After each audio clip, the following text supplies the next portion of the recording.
예전에 저와 함께 사역했던 동료 사역자가 젊은 부부 모임 공동체를 담당을 하셨어요. 그러니까 우리 교회로 치면 30 플러스 마음이음 공동체가 되겠죠.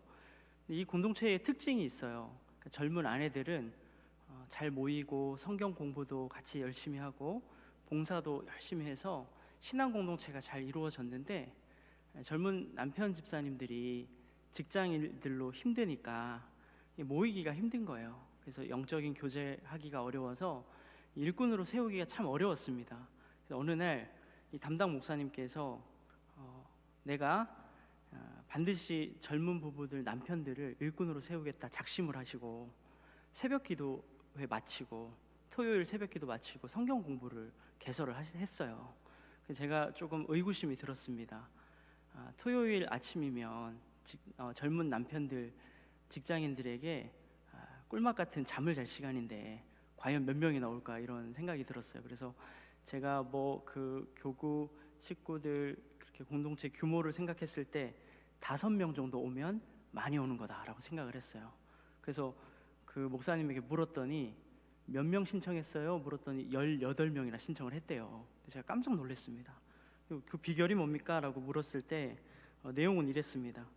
남편들 신앙 훈련시키고 싶은 그 아내들이 각 남편들에게 토요일 새벽 성경 공부 한 달만 빠지지 않고 열심히 나가면 가격 상관없이 원하는 거 하나씩 사주겠다, 그렇게 약속을 했다는 거예요.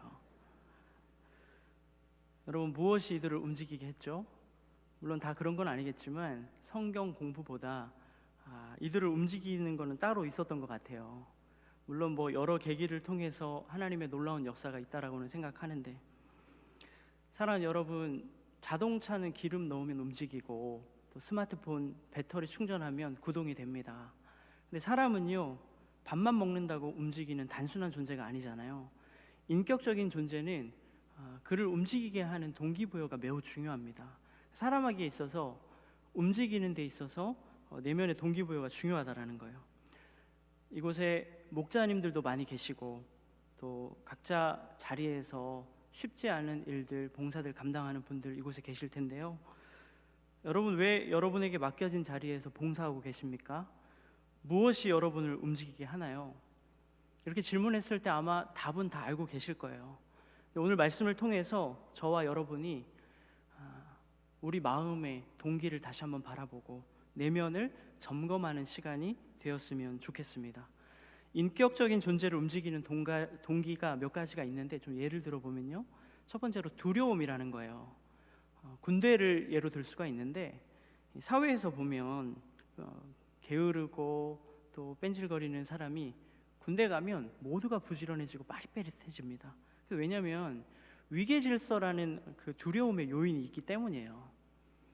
근데 물론 우리 하나님이 그런 분은 아닌데, 만약에 하나님이 우리를 두려움으로 막 몰아세운다면 뭐든지 막 열심히 하려고 할 거예요. 근데 하나님은 그런 방식으로 우리를 움직이지 않으시거든요. 근데 두려움이 외부에서 이렇게 그 동기부여가 되지만 그 두려움은 어느 순간 없어지게 되고, 그러면 그 사람 마음에 동기부여가 되지가 않죠. 또 한 가지 예를 들어보면 의무감 같은 거예요. 사회에서나 또는 교회 안에서도 중요한 자리를 차지했을 때 뭔가 열심을 내게 되는 그런 동기부여가 되죠. 이것도 마찬가지로 시간이 지나면 사라지게 됩니다. 여러분, 사람을 움직이는 여러 동기들이 있지만 가장 힘이 있는 게 뭘까요? 그것은 바로 사랑입니다. 그래서 철저하게 내 내면에서 일어나고 자발적으로 일어나요. 한 번 일어나면 폭발력 있게 지속적으로 힘이 작용을 합니다. 여러분, 이런 얘기 많이 들어보셨을 거예요.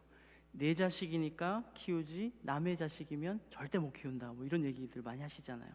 그만큼 자녀를 평생 키우는 것이 결코 쉬운 일이 아니에요. 정말 만만치가 않은데 하나님께서 부모에게 하나님의 사랑을 심겨주셨어요. 그래서 그 큰 사랑이 있기에 평생 부모들은 그 사랑으로 자녀들 뒷바라지하고 섬기고 사랑으로 품어주는 것입니다. 바울도요, 오늘 성경에 바울이 등장하는데 바울도 사랑 때문에 움직였던 자입니다. 오늘 본문 말씀은 고린도 후서니까 고린도에 보내는 바울의 편지 글이었어요. 바울이 2차 전도 여행 때 고린도라는 지역에 가서 1년 6개월 동안 그들에게 복음을 전했어요. 자연스럽게 교회가 시작되었고요. 근데 바울은 순회 선교사였기 때문에 그 고린도 지역을 떠날 때가 있었죠. 바울이 고린도를 떠나자 바울을 공격하고 대적하는 자가 외부에서 교회 안으로 들어와서 바울을 모함했던 것 같아요. 그러니까 내용은 뭐 이런 겁니다. 대적자들의 주장은 바울은 두 마음을 품고 있다. 영적 성장을 오히려 저해하는 자다. 내놓으라 하는 권위자들의 추천서도 없다. 바울은 사도라 하기에는 너무 무능력하다. 멀리서 편지글을 보면 뭔가 그럴싸한데 직접 대면해서 보면 부족하고 말이 서투르다. 그리고 바울은 구제헌금을 빙자해서 큰 돈을 사취하려 한다. 뭐 이런 모함들을 막 했던 것 같아요. 근데 결론은 뭡니까? 바울은 가짜라는 거예요. 적대자들의 선동에 고린도 교회가 흔들렸고, 이 바울과의 신뢰 관계가 문제가 생겼고, 또 바울과의 그 깊은 관계가 흔들리기 시작했어요. 그래서 바울이 걱정이 됐죠. 고린도 교회에 직접 방문을 했어요. 근데 그들이 냉대를 했어요. 바울이 너무 마음이 아픈 거예요. 왜냐하면 자기 자신이 냉대받는 거는 전혀 문제가 되지 않는데, 바울이 거부를 당하면 바울이 전했던 그리스도의 복음이 거부당하는 것과 같기 때문이에요. 그런데 뭐 이만저만한 과정으로 오해가 풀리게 됐어요. 그리고 오해가 풀린 얼마 뒤에 바울이 쓴 편지가 고린도 후서예요. 그러니까 이 고린도 후서를 통해서 바울이 고린도 교회에 어떤 얘기를 하고 싶냐면 자신의 진실성을 얘기하고 싶은 거예요. 나는 다른 동기로 너희에게 열심을 냈던 것이 아니라 정말 하나님의 마음으로 열심을 내는 거야.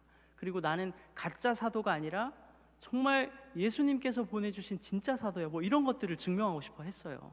왜냐하면 바울의 진실성이 증명돼야 바울이 전했던 복음이 그들에게 영향을 주기 때문입니다. 그래서 바울은 진실성을 전하고 싶었는데, 그래서 이렇게 얘기를 하는 거예요. 바울이 고린도 교회에게 이렇게 얘기를 하는 거예요.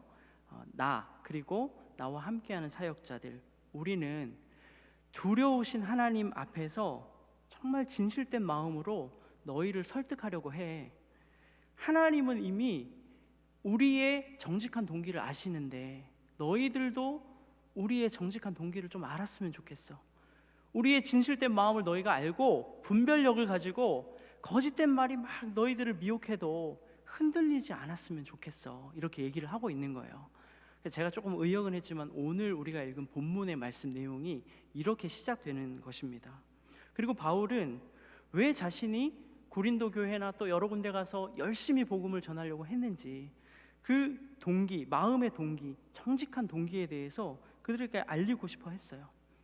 여러분, 바울은 그야말로 복음을 위해 살았던 사람입니다. 복음에 죽고 복음에 살았어요. 다메섹 도상에서 예수님을 만난 직후부터 바울의 삶은 완전히 달라졌어요. 불과 며칠 전에 바울은 그리스도인들을 박해하는 자였어요.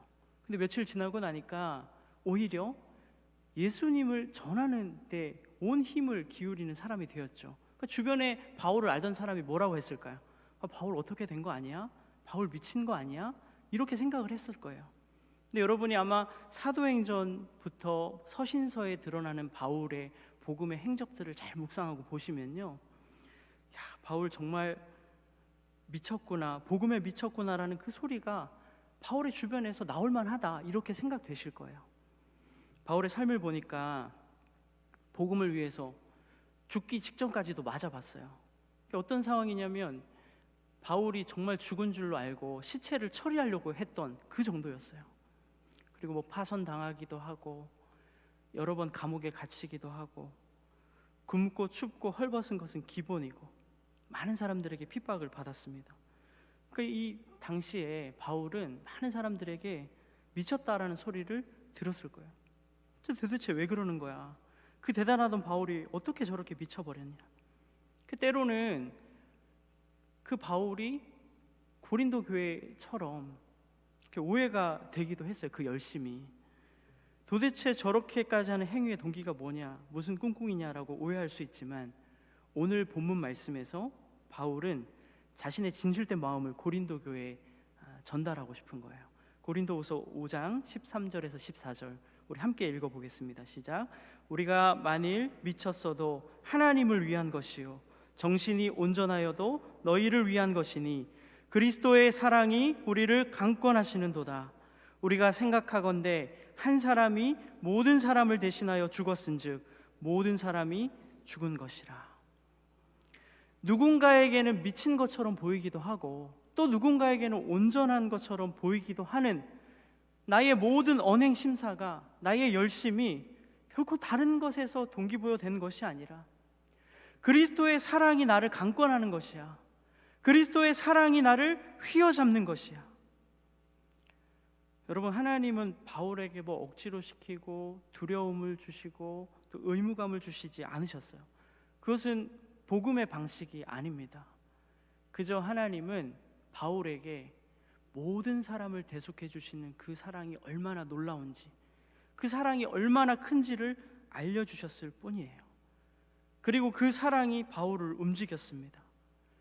모든 사람을 위해 대속하신 그 위대한 사랑을 분명히 알았기에 바울은 그 사랑에 반응하여서 강력한 동기를 가지고 열심을 내서 복음을 전했습니다.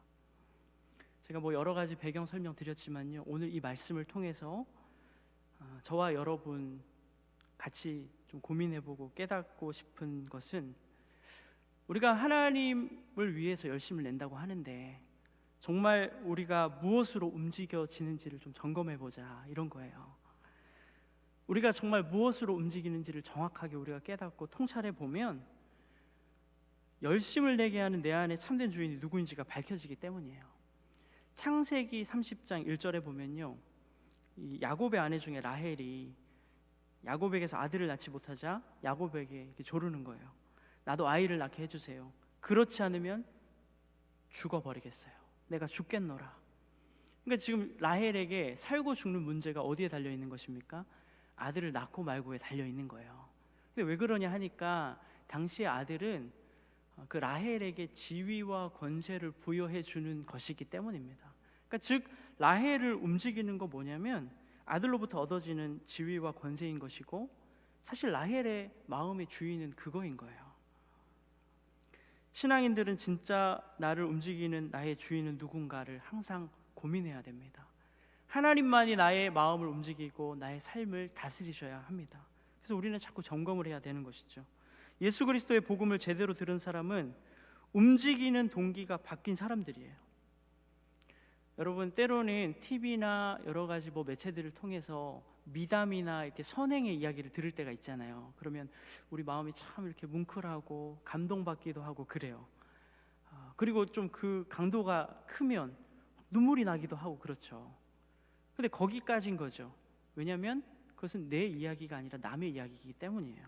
그러나 여러분, 누군가를 감동시키는, 누군가로 하여금 눈물 흘리게 하는 그 감동적인 이야기, 그 대상이 바로 나라면 그 사랑이 나를 향한 실제일 때는 이야기가 달라지는 거예요.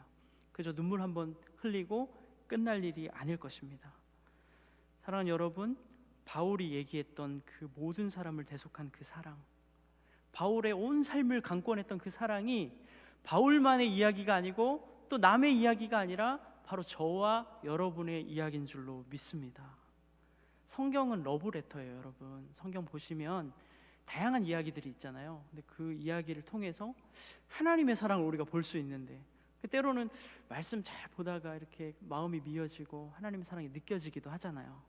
저는 개인적으로 많은 구절들이 있지만 이사야 53장 7절 말씀 읽을 때 참 그 하나님의 사랑이 더 와닿는 것 같은데요. 이사야 53장 4절에서 7절 제가 한번 읽어드리겠습니다. 그는 실로 우리의 질고를 지고 우리의 슬픔을 당하였거늘 우리는 생각하기를 그는 징벌을 받아 하나님께 맞으며 고난을 당한다 하였노라. 그가 찔림은 우리의 허물 때문이요 그가 상함은 우리의 죄악 때문이라. 그가 징계를 받음으로 우리는 평화를 누리고 그가 채찍에 맞음으로 우리는 나음을 받았도다. 우리는 다 양 같아서 그릇 행하여 각기 제 길로 갔거늘 여호와께서는 우리 모두의 죄악을 그에게 담당시키셨도다. 그가 곤욕을 당하여 괴로울 때도 그의 입을 열지 아니하였으며 마치 도수장으로 끌려가는 어린 양과 털 깎는 자 앞에서 잠잠한 양같이 그의 입을 열지 아니하였도다. 우리 예수님 아무 죄도 없으시고 오히려 영광 받아야 마땅하신 분 아닙니까? 근데 사람들에게 멸시천대 받으시고 조롱과 수치를 다 받으시고 십자가를 지시고 골고다를 오르시면서 억울하다 한마디 하지 않으셨어요. 도수장에 끌려가는 그 양처럼 잠잠하였도다. 여러분, 어떻게 그렇게 하셨을까요? 예수님의 고백은 할 수만 있으면 이 잔을 피하게 해달라고 고백했듯이 예수님께는 그 십자가 현장이 너무나도 고통스러운 현장이었음에도 불구하고 이 모든 것을 말없이 다 받아들이셨어요. 어떻게 이렇게 하실 수 있을까요? 그것은 사랑입니다. 로마서 5장 8절, 우리가 아직 죄인 되었을 때에 그리스도께서 우리를 위하여 죽으심으로 하나님께서 우리에 대한 자기의 사랑을 확증하셨느니라.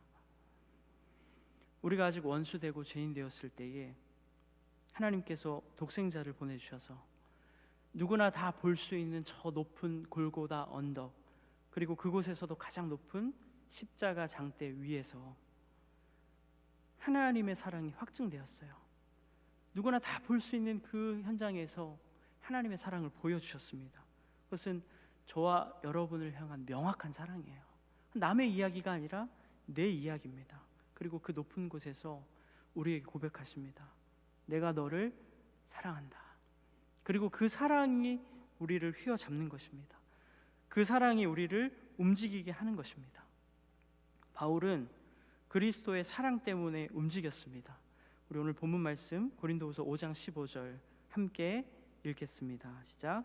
그가 모든 사람을 대신하여 죽으심은 살아있는 자들로 하여금 다시는 그들 자신을 위하여 살지 않고 오직 그들을 대신하여 죽었다가 다시 살아나신 이를 위하여 살게 하려 함이라. 아멘.